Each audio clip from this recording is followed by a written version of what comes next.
الأولياء بلدة الأولياء شاهد. Assalamualaikum warahmatullahi ta'ala wabarakatuh.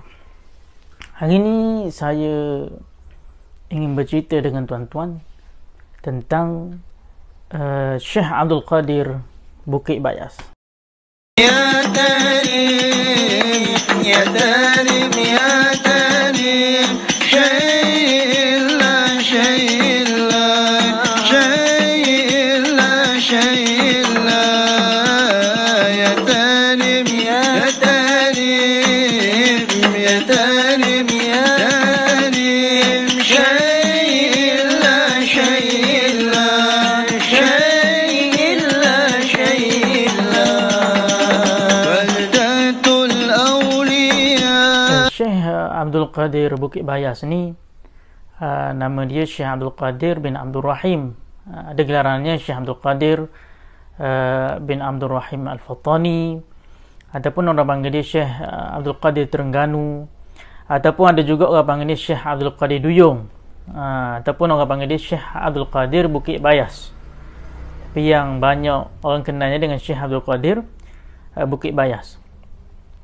Nama penuh dia adalah Syekh Wan Abdul Qadir bin Wan Abdul Rahim bin Wan Deraman bin Wan Abu Bakar bin Wan Ismail bin Faqih Ali Al-Malbari ataupun Andi Ali.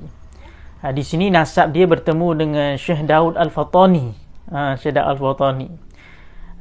Andi Ali ataupun Faqih Ali Al-Malbari ini asal dia Bugis. Lepas tu datang kepada Johor, kemudian Terengganu, kemudian ke Fattani Darussalam.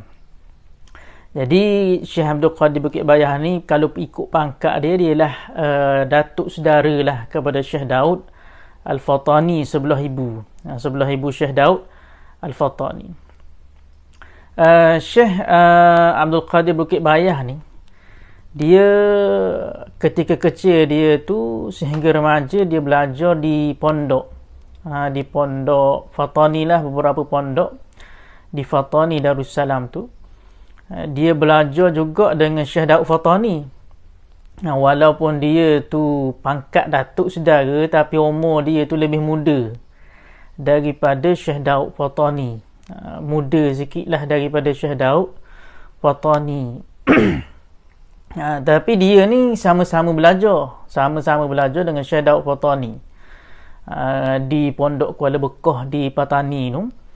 Juga sama-sama belajar juga ketika di Makkah. Ketika belajar di Makkah Al-Mukarramah. Kedua-dua orang ni, Syekh Abdul Qadir Bukit Bayas dengan Syekh Daud Fattani ni, dia mengamal tarikat Syatariyah. Tarikat Syatariyah, dua-dua orang ini. Masa umur remaja, daripada kecil tu, sehinggalah dia belajar di Mekah.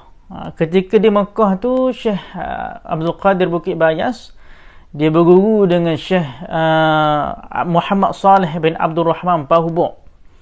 Antara juga dia berguru dengan Syekh Muhammad Zain bin Faqih Jalaluddin yang mengarang kitab Tauhid Bidayatul Hidayah. Kitab Jawi Bidayatul Hidayah, Tauhid itu.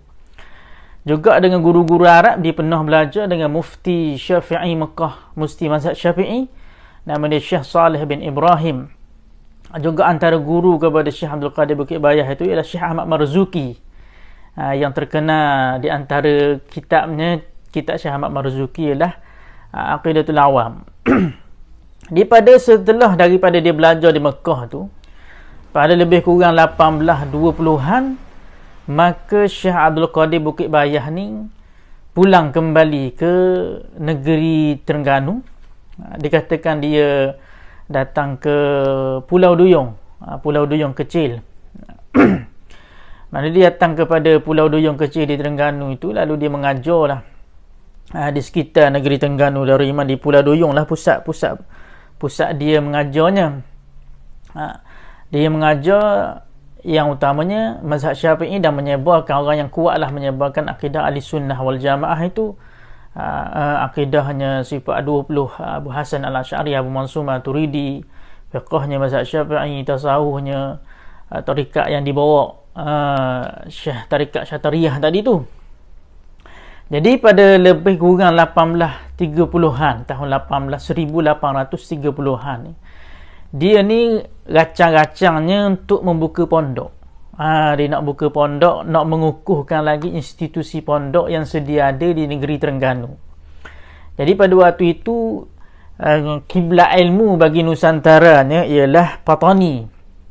Kiblat ilmu bagi Nusantara pada waktu itu ialah Fatani. Makanya dia pun nak baliklah ke kampung asal dia, kerana Fatani itu adalah kampung asal dia juga. Maka dia pun pulang ke kampung asal dia di Fatani. Tujuan dia nak belajar macam mana cara nak buka pondok, macam mana cara-cara nak mengasahkan pondok, nak menguruskan pondok, kerana dia ingin membuka pondok di Terengganu Darul Iman ini.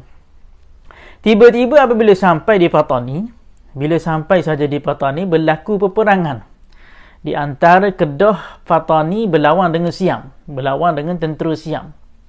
Peperangan itu disertai oleh Syekh Abdul Samad Palembang, disertai juga oleh Syekh Mas'ud Al-Banjari. Syekh Mas'ud Al-Banjari ni ialah cucu kepada Syekh Arsyad yang merang kitab Sabil Al-Muhtadin. Juga disertai oleh Syekh Daud Fatani. Syekh Daud Fatani pun sama-sama menyertai perang jihad fisabilillah pada waktu itu. Lalu Syekh Abdul Qadir Bukit Bayah ni asal dia nak balik Fatani tu, nak belajar sistem pondok, maka dia pun pergi masuk attack perang. Dia masuk juga peperangan fisabilillah. Dalam peperangan itu yang mati syahidnya ialah Syekh Abdul Samad Palembang yang dibunuh oleh tentera Siam, yang dipancung kepalanya itu, yang makamnya berada di dalam kebun getah ya. Dan juga yang meninggalnya juga yang syahid fisabilillah, Syekh Mas'ud Al-Banjari juga syahid fisabilillah. Yang terselamat ialah Syekh Abdul Qadir Bukit Bayah dan Syekh Daud Fatani. Syekh Daud Fatani terselamat dan Syekh Abdul Qadir Bukit Bayah pun terselamat dalam peperangan tersebut. Maka lepas daripada peristiwa peperangan itu, maka lebih kurang 1845 ataupun lebih kurang begitulah, makanya Syekh Daud Fatani ni pulang ke Pulau Duyung.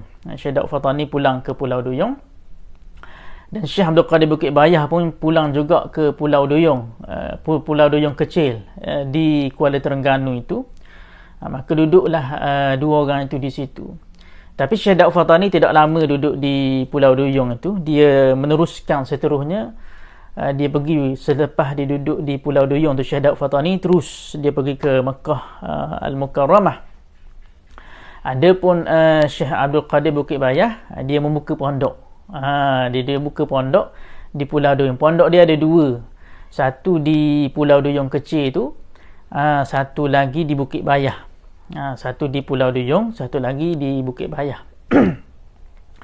Ada juga antaranya pondoknya di Paya Bunga. Di Paya Bunga dekat bandar tu pun ada juga pondok Syekh Abdul Qadir Bukit Bayah. Jadi pada zaman kehidupan dia ni, Sultan pernah melantik Syekh Abdul Qadir Bukit Bayah ni menjadi mufti. Mufti kepada kerajaan negeri Terengganu pada waktu tersebut oleh Sultan. Sultan melantik Syekh Abdul Qadir Bukit Bayah menjadi mufti. Antara kitab yang dikarang oleh Syekh Abdul Qadir Bukit Bayah ni ialah Risalah fi Bayani Hukmil Bai' wal Riba.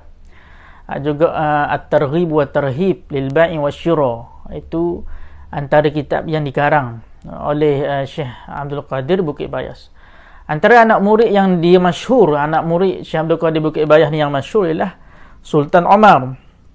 Sultan Omar sendiri pernah belajar dengan Syekh Abdul Qadir Bukit Bayah. Juga Tok Syekh Duyung. Tok Syekh Duyung pun pernah belajar dengan Syekh Abdul Qadir Bukit Bayah. Tok Tuan Besar, ayah kepada Tok Paluh, juga pernah belajar dengan Syekh Abdul Qadir Bukit Bayah. Termasuk Tok Paluh sendiri, satu riwayat menyebut termasuk Tok Paluh sendiri. Syekh Abdul Qadir Bukit Bayah akhirnya meninggal pada tahun 1864 Masihi di satu riwayat sebut di Bukit Bayas dan satu riwayat sebut di Pulau Duyung. Dan makamnya tuan-tuan boleh pergi ke makam perkuburan Syekh Ibrahim di Kuala Terengganu itu. maka di situ ada maqam Syekh Abdul Qadir Bukit Bayas. InsyaAllah. Assalamualaikum warahmatullahi taala wabarakatuh.